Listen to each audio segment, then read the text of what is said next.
Wahyu pasal 16. Dan aku mendengar suara yang nyaring dari dalam bait suci, berkata kepada ketujuh malaikat itu, "Pergilah dan tumpahkanlah ketujuh cawan murka Allah itu ke atas bumi." Maka pergilah malaikat yang pertama, dan ia menumpahkan cawannya ke atas bumi. Maka timbullah bisul yang jahat dan yang berbahaya pada semua orang yang memakai tanda dari binatang itu dan yang menyembah patungnya. Dan malaikat yang kedua menumpahkan cawannya ke atas laut, maka airnya menjadi darah, seperti darah orang mati, dan matilah segala yang bernyawa yang hidup di dalam laut.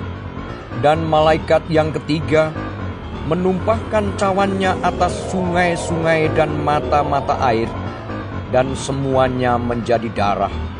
Dan aku mendengar malaikat yang berkuasa atas air itu berkata, "Adillah engkau yang ada dan yang sudah ada, engkau yang kudus, yang telah menjatuhkan hukuman ini.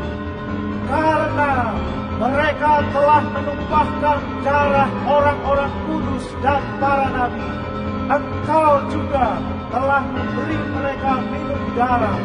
Hal itu wajar bagi mereka." Dan aku mendengar mezbah itu berkata, "Ya Tuhan Allah yang Maha Kuasa, benar dan adil segala penghakiman-Mu."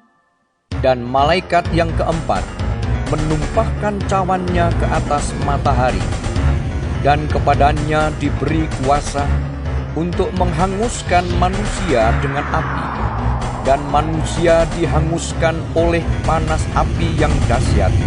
Dan mereka menghujat nama Allah yang berkuasa atas malapetaka-malapetaka itu, dan mereka tidak bertobat untuk memuliakan Dia. Dan malaikat yang kelima menumpahkan cawannya ke atas tahta binatang itu, dan kerajaannya menjadi gelap, dan mereka menggigit lidah mereka karena kesakitan, dan mereka menghujat Allah yang di sorga karena kesakitan dan karena bisul mereka. Tetapi mereka tidak bertobat dari perbuatan-perbuatan mereka. Dan malaikat yang keenam menumpahkan cawannya ke atas sungai yang besar, sungai Efrat, lalu keringlah airnya, supaya siaplah jalan bagi raja-raja yang datang dari sebelah timur.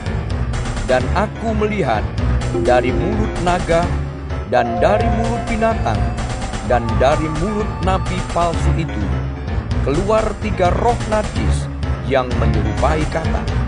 Itulah roh-roh setan yang mengadakan perbuatan-perbuatan ajaib, dan mereka pergi mendapatkan raja-raja di seluruh dunia untuk mengumpulkan mereka guna peperangan pada hari besar, yaitu hari Allah yang Maha Kuasa. Lihatlah, aku datang seperti pencuri. Berbahagialah dia yang berjaga-jaga dan yang memperhatikan pakaiannya, supaya ia jangan berjalan dengan telanjang dan jangan kelihatan kemaluannya. Lalu ia mengumpulkan mereka di tempat yang dalam bahasa Ibrani disebut Harmagedon. Dan malaikat yang ketujuh menumpahkan cawannya ke angkasa. Dan dari dalam bait suci kedengaranlah suara yang nyaring dari tahta itu. Katanya, "Sudah terlaksana." Maka memancarlah kilat dan menderulah bunyi guru, dan terjadilah gempa bumi yang dahsyat, seperti belum pernah terjadi sejak manusia ada di atas bumi. Begitu hebatnya gempa bumi itu. Lalu terbelahlah kota besar itu menjadi 3 bagian, dan runtuhlah kota-kota bangsa-bangsa yang tidak mengenal Allah. Maka teringatlah Allah akan Babel yang besar itu untuk memberikan kepadanya cawan yang penuh dengan anggur kegeraman murkanya. Dan semua pulau hilang lenyap, dan tidak ditemukan lagi gunung-gunung. Dan hujan es besar seberat 100 pon jatuh dari langit menimpa manusia, dan manusia menghujat Allah karena malapetaka hujan es itu, sebab malapetaka itu sangat dahsyat.